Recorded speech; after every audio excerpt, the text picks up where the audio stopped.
তখন হুকুম ছিল আল্লাহ রাব্বুল আলামিন কোরবানি যারা করতেন তখন আপনার এই একটা আগুনের ঝলক এসে এই কোরবানিটাকে উঠিয়ে নিয়ে দেন, অথবা মানে মতান্তরে এই কোরবানির বস্তুকে, কোরবানির জিনিসগুলোকে পুড়িয়ে ফেলতেন।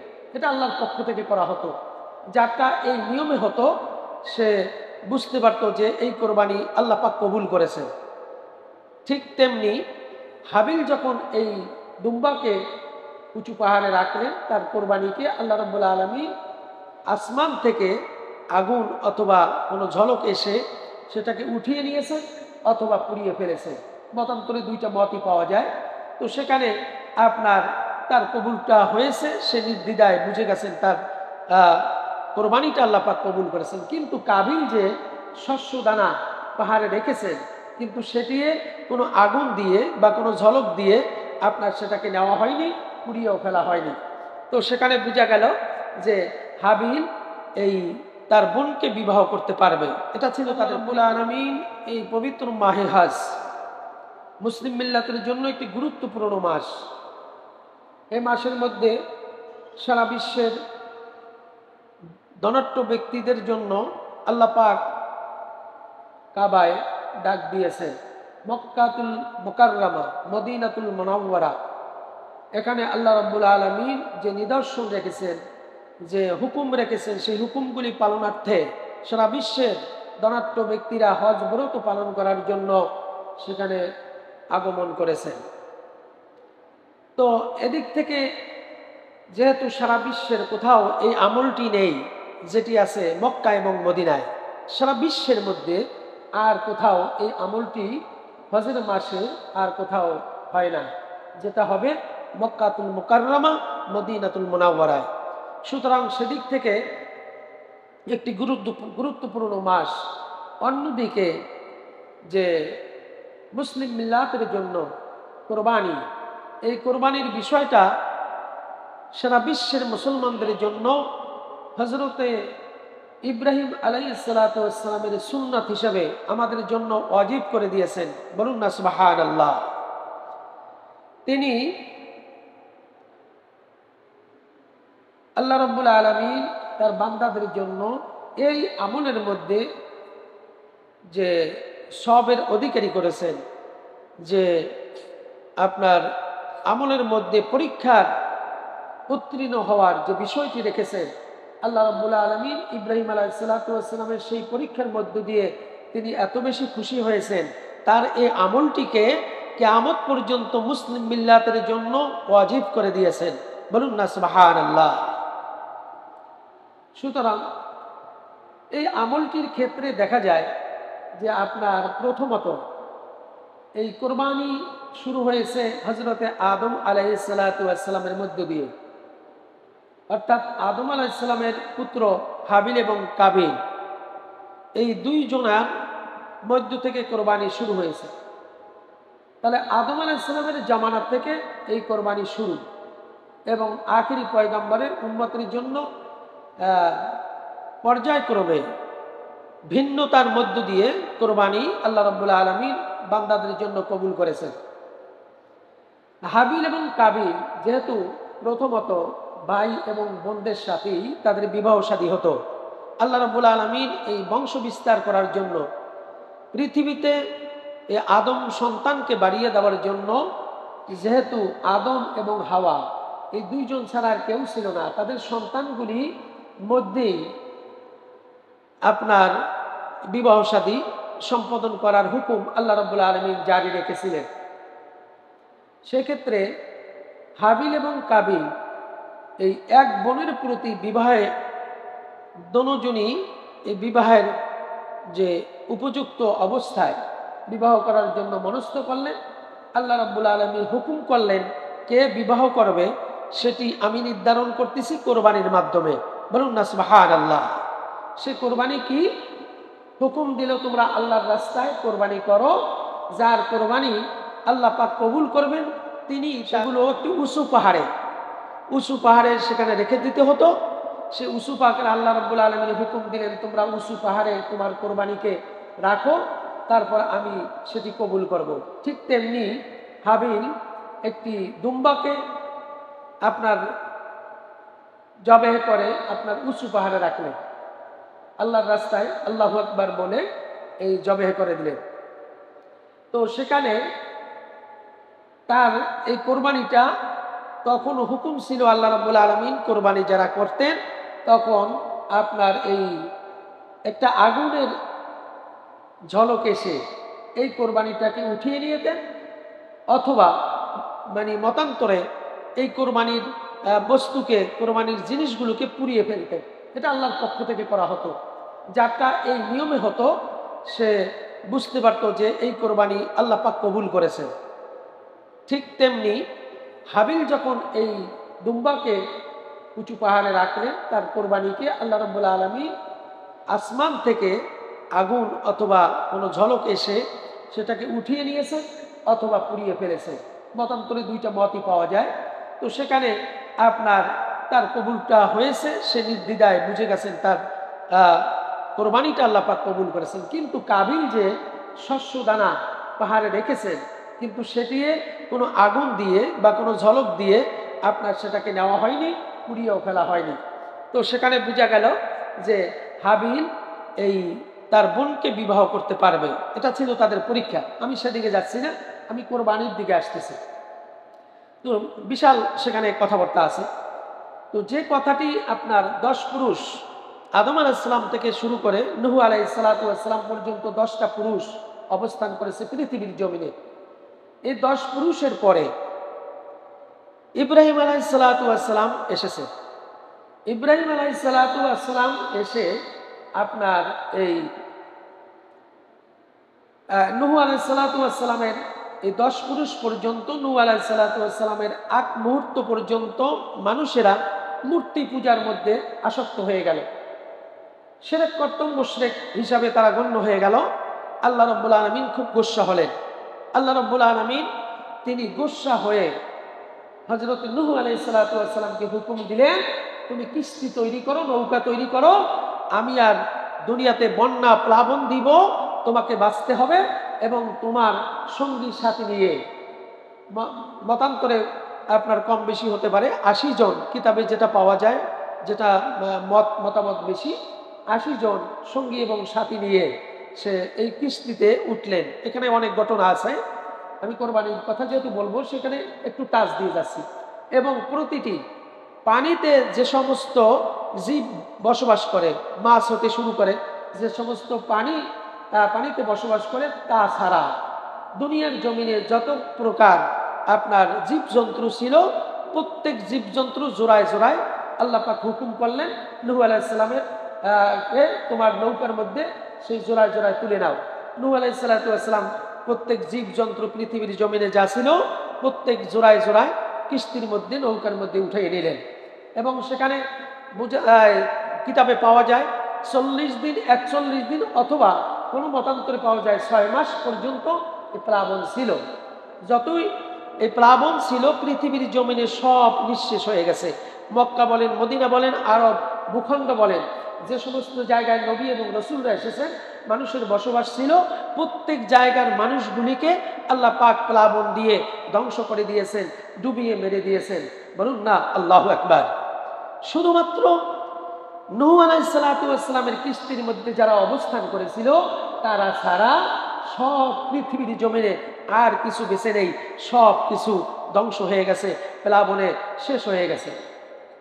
নূহ আলাইহিস সালামের পরে যে 10 পুরুষ বলা হয়, সেখানে ইব্রাহিম আলাইহিস সালাম আসার পরে ইব্রাহিম আলাইহিস সালাম এসেছেন এবং ইব্রাহিম আলাইহিস সালাম বৃদ্ধ বয়স, কেউ কেউ বলেছেন 80 বছর, কেউ কেউ বলছেন 99 বছর বয়সে আল্লাহ রাব্বুল আলামিন তাকে সন্তান দিলেন।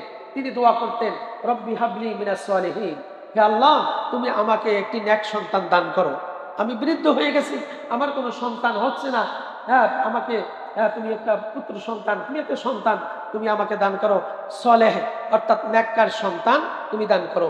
এই জন্য আজও যদি কারো সন্তান না হয় অথবা সন্তান হওয়ার জন্য এই দোয়াটি আমাদের জন্য ওয়াজিব হিসাবে গ্রহণ করা উচিত। যেহেতু আল্লাহর কাছে সন্তান হওয়ার আগে আপনাকে চাইতে হবে যে আমাকে একটা নেককার সন্তান দান করো।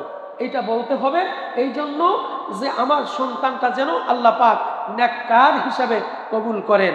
এই জন্য এই দোয়াটা কোরআন শরীফে আল্লাহ রাব্বুল আলামিন কোট করে দিয়েছেন, রব্বি হাবলি মিনাস সালিহিন। হে রব, হে আমার প্রভু, হে আমার প্রতিপালক, তুমি আমাকে একটা নেককার সন্তান দান করো। এই দোয়াটা ছিল ইব্রাহিম আলাইহিস সালাতু ওয়াস সালামের দোয়া। বলুন না সুবহানাল্লাহ। সুতরাং সেই দোয়া আমাদের আজও পর্যন্ত, যারা কিয়ামত পর্যন্ত থাকবে, সন্তানের ক্ষেত্রে এই দোয়াটি আমরা ওয়াজিব হিসাবে গ্রহণ করা উচিত আমি মনে করি। যেহেতু নেককার সন্তান চাইতে হবে কার কাছে? আল্লাহর কাছে।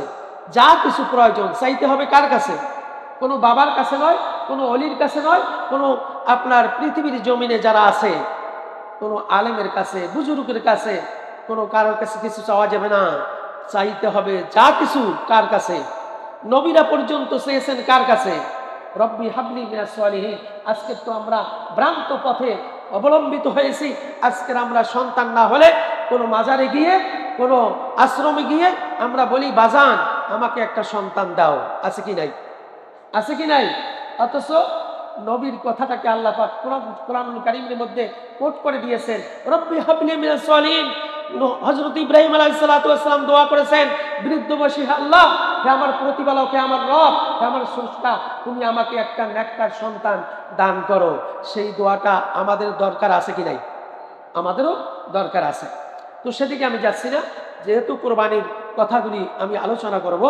এই জন্য হযরত ইব্রাহিম আলাইহিস সালাতু ওয়াস সালাম যখন এই আপনার নূহ আলাইহিস সালাতু ওয়াস সালামের পরে সমস্ত ধ্বংস হয়ে গেল, পৃথিবীর জমিনে আর কিছু নেই, পানির জীবজন্তু ছাড়া, দুনিয়ার বুকে যত জীবজন্তু আছে জোড়া জোড়া ছাড়া আর কিছু বেঁচে নেই। কিস্তি যখন জুতি পাহাড়ে,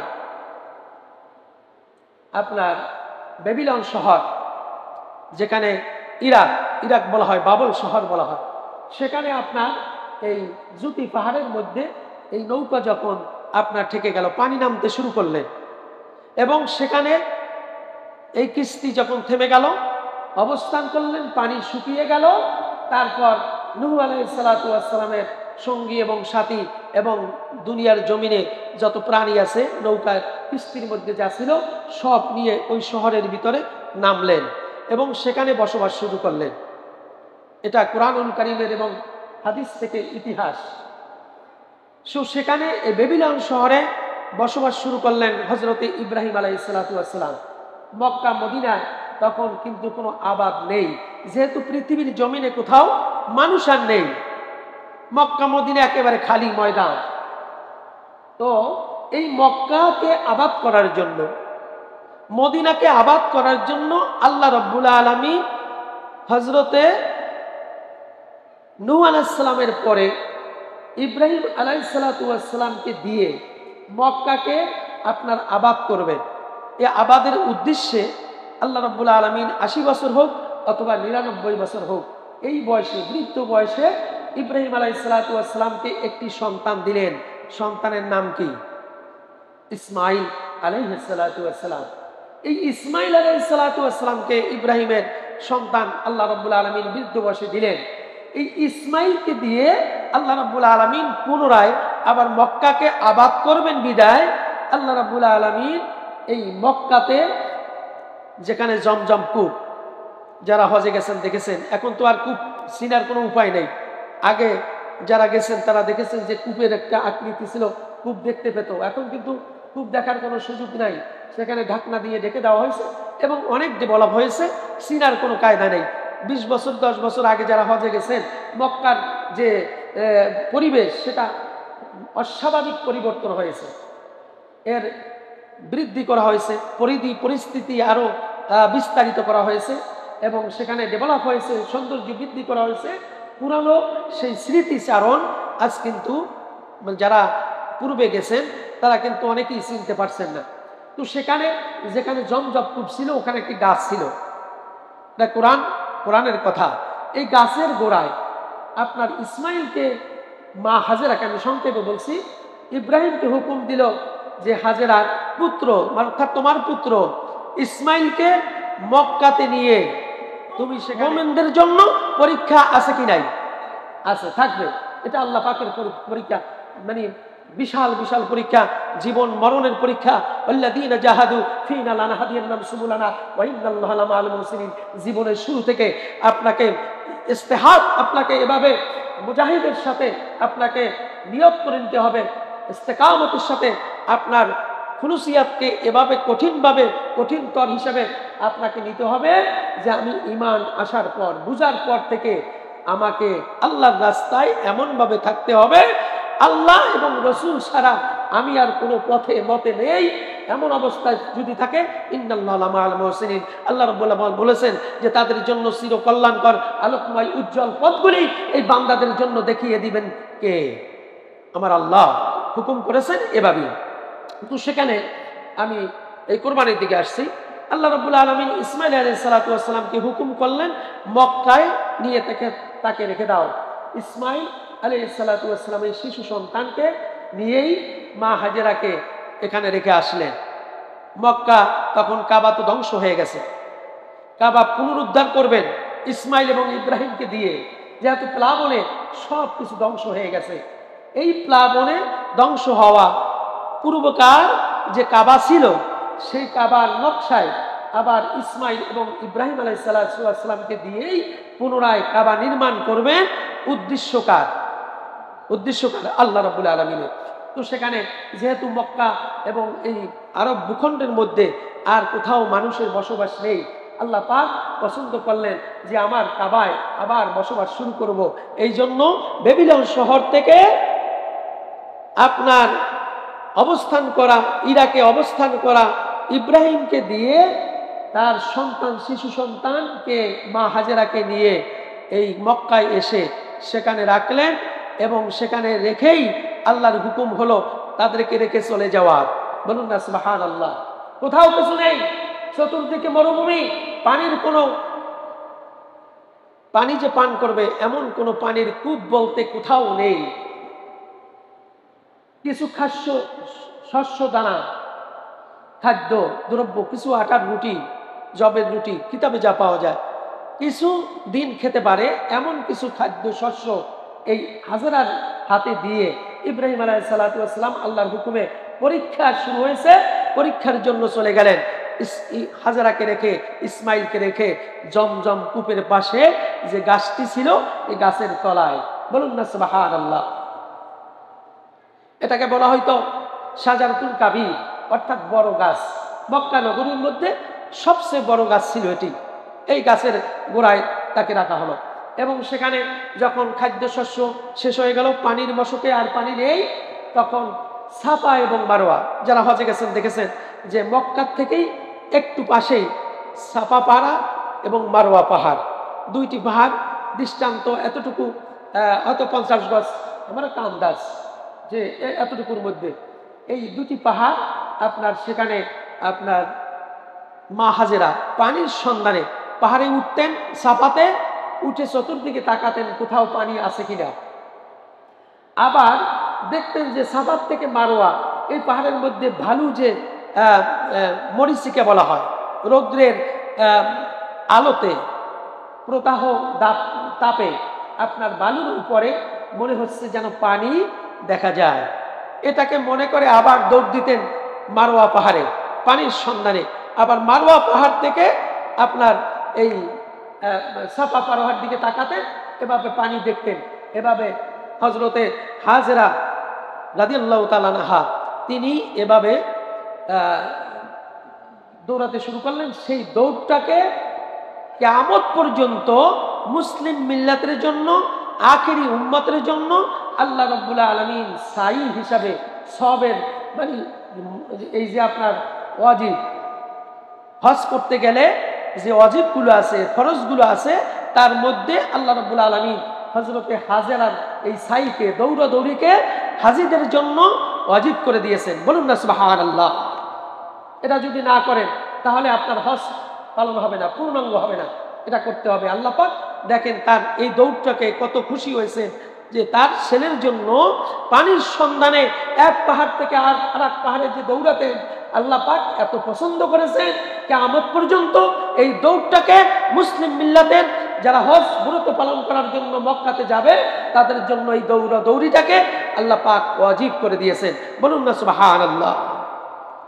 সুতরাং সেখানে ইব্রাহিম তো চলে গেলেন, ইসমাইল আলাইহিস সালাতু ওয়াস সালামকে রেখে গেলেন, এবং ইসমাইল আলাইহিস সালাতু ওয়াস সালাম পানি আর কোথাও পাচ্ছেন না। মা হাজেরা সন্তানের মুখ শুকিয়ে গেছে, মুখ শুকিয়ে যাচ্ছে, পানির তৃষ্ণায় ছটফট করছে।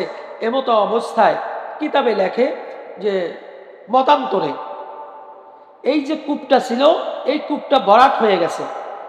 এটা কিন্তু পূর্বেকার কূপ হিসাবে পরিগণিত ছিল। এই কূপটাকে এখানেই আল্লাহ পাক ইসমাইল আলাইহিস সালামকে শয়ন করা হয়েছে, শুয়ে রাখা হয়েছে। তার পায়ের আগাতে এখান থেকে পানির ফোয়ারা উঠেছে, কোনো কিতাবে লিখেছে।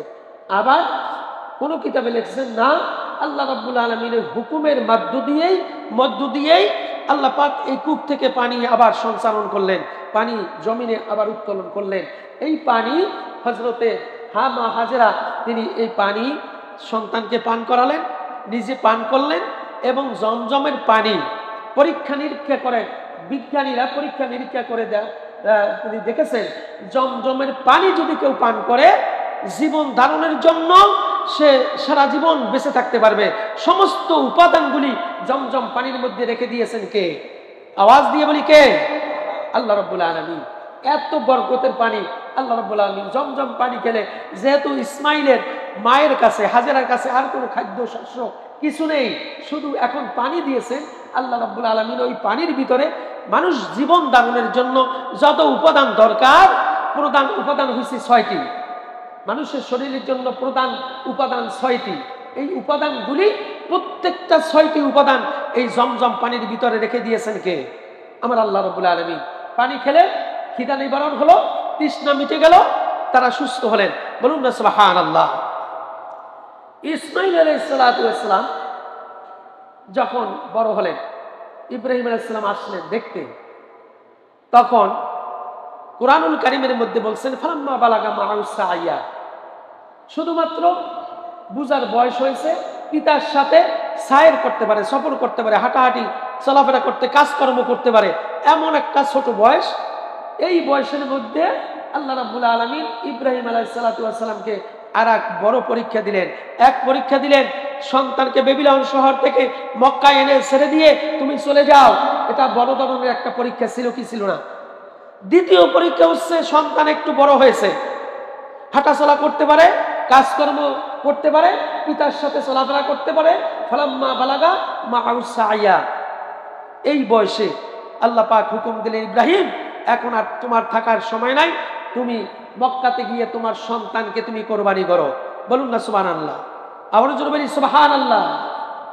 ফালাম্মা বালাগা মা'আহু সা'য়া ক্বালা ইয়া বুনাইয়া ইন্নী আরা ফিল মানামি আন্নী আযবাহুকা ফানজুর মাযা তারা ক্বালা ইয়া আবাতি ইফআল মা তু'মার সাতাজিদুনি ইনশাআল্লাহু মিনাস সাবিরিন। বলুন না সুবহানাল্লাহ। আল্লাহ রাব্বুল আলামিন বলে দিলেন তোমার সন্তান শুধুমাত্র পিতার সাথে চলাফেরা করতে পারে, হাঁটাহাঁটি করতে পারে, কাজকর্ম করতে পারে। এই বয়সে উপনীত হওয়ার সাথে সাথে আল্লাহ রাব্বুল আলামিন বলে দিলেন যে তোমার সন্তানকে আযবাহুকা, আমার হুকুমে তুমি জবেহ করে দাও। বলুন না সুবহানাল্লাহ। ইন্নী আরা ফিল মানামি আন্নী আযবাহুকা। সুতরাং তোমার এই সন্তানকে আল্লাহর রাহে তুমি কোরবানি করো, জবেহ করো। এভাবে 3 দিন পর্যন্ত দেখলেন। এই হজের মাসে আপনার 8 তারিখ, 9 তারিখ, 10 তারিখ কিতাবে লিখেছেন যে এই 3 দিন হজ মানে দেখেছেন। এই জন্য শেষ দিন 10 তারিখে আল্লাহ রাব্বুল আলামিন 10ই মুহররম এই কুরবানি করাকে আল্লাহর পাক আমাদের জন্য ওয়াজিব করে দিয়েছেন। বলুন না সুবহানাল্লাহ। 10ই হজে অর্থাৎ 10 তারিখে আমরা কোরবানি করি। সুতরাং এই যে আপনার এই এর আগের দিনে 9 তারিখে রোজা রেখেছিলেন তারা। এই রোজাকে আল্লাহ রসুল সাল্লাল্লাহু আলাইহি ওয়াসাল্লাম সবচেয়ে উত্তম রোজা হিসেবে গ্রহণ করেছেন এবং তার উম্মতেরা কিয়ামত পর্যন্ত যদি কেউ রোজা রাখে তাহলে সারা বছর রোজা রাখার মতো সব দিয়ে দিবেন কে? 9 তারিখে, 9 জিলহজ মাসের 9 তারিখের রোজাটাকে এত ফজিলতের কথা বলা হয়েছে। 1 তারিখ থেকে 9 তারিখ পর্যন্ত রোজা আপনার সুন্নাত হিসাবে গ্রহণ করে কেউ, মুস্তাহাব হিসাবে কেউ গ্রহণ করে, কিন্তু 9 তারিখের রোজাকে স্পেশালি মানে একটি গুরুত্বপূর্ণ বিষয় হিসাবে আল্লাহ রাব্বুল আলামিন তার রসুলকে দিয়ে সওয়াবের বেশি অধিকারী হিসাবে এই 9 তারিখের রোজাকে গ্রহণ করার জন্য আল্লাহ রসুলকে দিয়ে আমার আল্লাহ পাক তিনি জানিয়ে দিয়েছেন। তো সুতরাং এই রোজাটা যারা পারি আমরা অন্তত এই 8, 9, 10 7, 8, 9 এই 3টা দিন যেন আমরা রোজা রাখি। যেহেতু আমাদের জন্য একদিন আগে পিছে সৌদি আরব থেকে চাঁদ দেখার বিষয়টা একদিন আগে পিছে সৌদি আরবে যারা এই রোজাগুলি কমপক্ষে 3টা রোজা, একটা রোজার কথা বললে আমার রসুল বলছেন এর সাথে 2টা অথবা 3টা রাখো। কিন্তু এই কিতাব অনুযায়ী, ইতিহাস অনুযায়ী যে ইব্রাহিম আলাইহিস সালাতু ওয়াস সালাম যে ইসমাইলকে রেখে গেলেন এবং ইসমাইলকে রেখে যাওয়ার পরে আপনার এই 3 দিনের এই দিবসগুলিকে 8 তারিখ, 7 তারিখ, 8 তারিখ, 9 তারিখ এই দিনগুলি, 10 তারিখে কোরবানি, এই দিনগুলিকে 3 দিন অন্তত রোজা রাখলে পরে এই রোজার হকটা পুরোপুরি আদায় হয়ে যাবে। 9 তারিখের রোজাটা সাথে আরো 2টা রোজা যদি আমরা রাখতে পারি এই রোজার হকটা আদায় হবে। আমি সেদিকে যাচ্ছি না, আমি যেটা মূল কথায় আসছি সেটি হলো যে আসল কোরবানি, যে আল্লাহ রাব্বুল আলামিন এই যে হুকুম দিলেন, হে প্রিয় বৎস তোমাকে আমি স্বপ্নে দেখতেছি আল্লাহর রাহে জবেহ করতেছি, কোরবানি করতেছি। বলুন না সুবহানাল্লাহ। এখানে অনেক জারি গানের মধ্যে অনেক মিথ্যে কথা ঢুকিয়ে দিয়েছে। মায়ের কাছ থেকে আপনার নিয়ে এসেছে মিথ্যে কথা বলে, বেড়াইতে যাব, জামা কাপড় পরিয়ে দাও, খানা খেতে যাব, এই ধরনের অনেক আউল ফাউল কথাগুলি লেখা হয়েছে। কিন্তু এটা সরাসরি কোরআনুল কারীম থেকে বলা হচ্ছে আল্লাহর নবী ইব্রাহিম আলাইহিস সালামকে জবেহ করার জন্য, ইসমাইল আলাইহিস সালামকে এই জবের কথা বলে দেওয়ার জন্য এবং তার মা সন্তানের জন্য যে সন্তানকে জবেহ করবে এটা তারা জানতেন। এই জন্য শয়তান এসে, ইবলিস এসে ইসমাইলকে, ইব্রাহিমকে এবং মা হাজেরাকে ধোঁকা দেওয়ার চেষ্টা করেছে। এই ইবলিস, এই যে পাথর মারা হয় মিনাতে, যে পাথরগুলি মারা হয়, কেন মারে এই পাথরগুলি? হাজিরা কেন মারে? ইব্রাহিম আলাইহিস সালাম ইসমাইলকে যে শয়তান ধোঁকা দিয়েছে, এই ধোঁকার জায়গায় যেখানে গিয়ে শেষবারে 3 বার ধোঁকা দিয়েছে, তোমাকে জবেহ করে ফেলবে, মেরে ফেলবে তোমার পিতা, তুমি সামনে যেও না। কিন্তু কি বললেন? ইসমাইল বললেন যে ফালাম্মা বালাগা মা'আ সা'য়া ক্বালা ইয়া বুনাইয়া ইন্নী আরা ফিল মানামি আন্নী আযবাহুকা ফানজুর মাযা তারা ক্বালা ইয়া আবাতি ফাআল মা তুমার সাতাজিদুনি ইনশাআল্লাহু মিনাস সাবিরিন। পিতাকে উত্তর দিলেন, হে আমার প্রিয় পিতা, আপনার যদি আল্লাহর হুকুম আপনার প্রতি হয় তাহলে আমি ইসমাইল এই হুকুমের জন্য প্রস্তুত আছি, আমাকে ধৈর্যশীলদের মধ্যে পাবেন। বলে দিয়েছেন কোরআনুল কারীমের মধ্যে কে? আমার আল্লাহ। এই কথাগুলি কোট করে দিয়েছেন। এটি ছিল ইসমাইলের কথা, আর এর আগের কথা ছিল ইব্রাহিমের কথা। সমস্ত কথাগুলি কোট করে দিয়েছেন। তারা পিতা পুত্রও জানতেন যে তারা জবে হবে আল্লাহর রাহে, তার মাও জানতেন যে তাকে কোরবানি করা হবে আল্লাহর রাহে। কিন্তু জারি গানের মধ্যে এই মিথ্যা সিদ্ধা অনেক কথা সংযোজন করে ইতিহাসকে আপনার কলঙ্কিত করেছে। কোরআন না পড়ার কারণে, কোরআন না জানার কারণে আমরা এই ইতিহাসগুলো শুনি আর সেটা বিশ্বাস করি। সেই জন্য আল্লাহ রাব্বুল আলামিন ইসমাইল যখন বললেন ক্বালা ইয়া আবাতি ফাআল মা তু'মার সাতাজিদুনি ইনশাআল্লাহু মিনাস সাবিরিন, আমাকে পাবেন সবরকারীর মধ্যে একজন। আপনার হুকুমে যে আল্লাহর পক্ষ থেকে দেওয়া হয়েছে সেই হুকুমটি আপনি পালন করুন। বলুন না সুবহানাল্লাহ। জবেহ করার জন্য মনস্থ হলো এবং কোরবানির জন্য তারা প্রস্তুত হলেন। সেখানে কোরবানির জন্য ইবলিসকে পাথর মেরে ইবলিসকে তাড়িয়ে দিলেন। পাথর মেরে ইবলিসকে তাড়িয়ে দেওয়া হলো। এই জন্য হাজিরা আজও ওই ইবলিসকে লক্ষ্য করে সেখানে পাথর নিক্ষেপ করা আমাদের জন্য হাজিদের জন্য ওয়াজিব করে দিয়েছেন। এটি একটি হজের রোকন, এটি পালন না করলে আপনার হজ পূর্ণাঙ্গ হবে না। বলুন না সুবহানাল্লাহ। তো সেখানে এখন পিতা পুত্রে মতামত বিনিময় করতেছে, কেমনে জবেহ করবেন? আমি তো আপনার পুত্র, আপনি জবেহ করতে গিয়ে যদি আপনি আমার চোখের দিকে চোখ পড়ে যায়, চেহারার দিকে যখন চোখ পড়বে আপনার অন্তঃকরণের মধ্যে মায়া এসে যেতে পারে, মহব্বত এসে যেতে পারে, আল্লাহর হুকুম পালন নাও করতে পারেন। কি করতে হবে? আপনার চোখও বেঁধে নেন, আমার চোখও বেঁধে দেন। বলুন না সুবহানাল্লাহ। না দেখার মধ্যে মায়া যাতে সন্তানের প্রতি না আসে, পিতার প্রতিও যেন মায়া না আসে, পিতা সন্তানের প্রতি যেন মায়া না আসে, এই জন্য পিতা পুত্র উভয় চোখ বেঁধে নিলেন। বলুন না সুবহানাল্লাহ। আল্লাহ রাব্বুল আলামিন বিশাল এক পরীক্ষার মধ্যে আল্লাহ রাব্বুল আলামিন ইব্রাহিম এবং ইসমাইলকে ফেলে দিলেন। এই জন্য বললেন ইন্নাহু মিন ইবাদিনাল মুমিনিন। এই ইবাদতটা ইব্রাহিম আলাইহিস সালাতু ওয়াস সালাম, ইব্রাহিম ছিল আমার মুমিন বান্দাদের জন্য মধ্যে একজন। বলে দিয়েছেন আমার আল্লাহ রাব্বুল আলামিন ইবাদতের মধ্যে, মুমিন বান্দাদের মধ্যে, ঈমানদারদের মধ্যে ইব্রাহিম আলাইহিস সালাতু ওয়াস সালাম ছিল অন্যতম। আল্লাহ রাব্বুল আলামিন কুরআনুল কারীমের মধ্যে এই কথাটিকে কোট করে দিলেন, কাযালিকা নাজজিল মুহসিনিন। এইভাবে আমি সৎকর্ম পরায়ণ দিগকে পুরস্কৃত করে থাকি। কি পুরস্কৃত করলেন?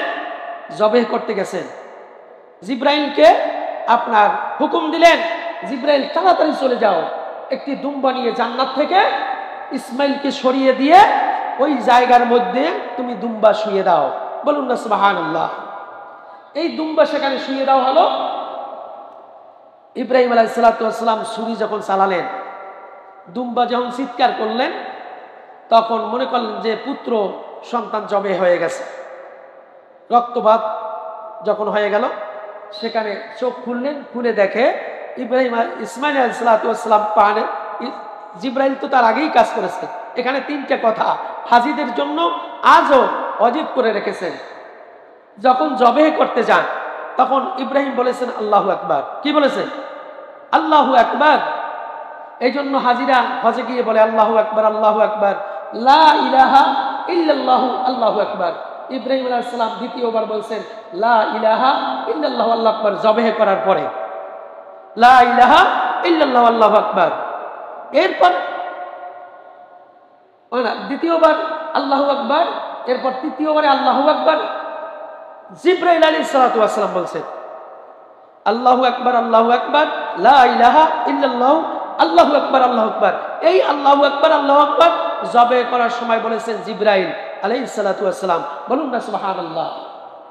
এবং ওয়ালিল্লাহিল হামদ, এই শব্দটা যখন জবেহ শেষ হয়ে গেল, পিতা যখন চোখ খুলে ফেললেন, খুলে দেখতেছেন সন্তান তো পাশে অবস্থায় আছে, একটা কোরবানি হয়ে গেছে, দুম্বা তার সামনে কোরবানি জবে হয়ে গেছে, তার পুত্র সন্তান পাশে আছেন, জিব্রাইল আলাইহিস সালাতু ওয়াস সালাম সাথে আছেন। জিব্রাইল বললেন এটি আল্লাহর হুকুম, আল্লাহ পাক এই মোমেনদের জন্য কাযালিকা নাজজিল মুহসিনিন, এভাবেই সৎ কর্মপরায়ণ ব্যক্তিদেরকে আল্লাহ রাব্বুল আলামিন পুরস্কৃত করেন। এটা ছিল ইব্রাহিমের জন্য পরীক্ষার মধ্য দিয়ে একটা পুরস্কার, তার সন্তানকে ফিরিয়ে দেওয়া। বলুন না সুবহানাল্লাহ। কোরআনের মধ্যে এই কথাগুলি এভাবেই আল্লাহ পাক কোট করে রেখেছেন। সুতরাং সেখানে আপনার ওয়ালিল্লাহিল হামদ, এখন যে হাজিরা যে বলে ওয়ালিল্লাহিল হামদ, এই হামদ শব্দটা বলছেন হযরতে ইসমাইল আলাইহিস সালাতু ওয়াস সালাম, পিতা পুত্র এবং জিব্রাইল আলাইহিস সালাতু ওয়াস সালামের এই যে আল্লাহু আকবার, লা ইলাহা ইল্লাল্লাহু আল্লাহু আকবার, ওয়ালিল্লাহিল হামদ, এই তিন জনার কথাগুলি কিয়ামত পর্যন্ত আল্লাহ রাব্বুল আলামিন হাজিদের জন্য ওয়াজিব করে দিয়েছেন জিকিরের মধ্য দিয়ে। বলুন না সুবহানাল্লাহ। এই কথাগুলি কোরআনুল কারীমের মধ্যে এসেছে। সুতরাং সময় যেহেতু শেষ হয়ে গেছে, আমি সেদিকে বলছি না, আমি একটা কথাই বলছি, লা ইয়ানাল্লাহু লুহুমাহা ওয়ালা দিমাহুহা ওয়ালাকিন ইয়ানালুহুত তাকওয়া মিনকুম। আল্লাহ পাক বলছেন রক্তপাত যে জবেহ করো, তোমরা কোরবানি করো, এই কোরবানি করা রক্ত মাংস গোশত কিছুই আমার কাছে পৌঁছে না, আমার কাছে পৌঁছে তাকওয়া, পরহেজগারিতা, ঈমানের যে তাকওয়া আছে সেটাই আল্লাহর কাছে পৌঁছে যায় বলে দিয়েছেন কে? এটাও কোরআন শরীফে আল্লাহ পাক কোট করে দিয়েছেন, তোমরা যে জবে করবা, কোরবানি করবা, এই কোরবানিটা তাকওয়া ভিত্তিক হতে হবে। এই কোরবানিটা যেন শিরক কোনো পদ্ধতিতে না হয়। আমরা তো প্রায় সময় আগে না জানার কারণে বলছি আব্দুর রহিমের নামে কোরবানি করে দেন। কার নামে?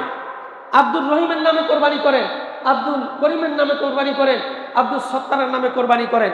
এই কথাগুলি আমরা বলে ফেলছি, কিন্তু এটা সম্পূর্ণ শিরক, মুশরিকি কথা।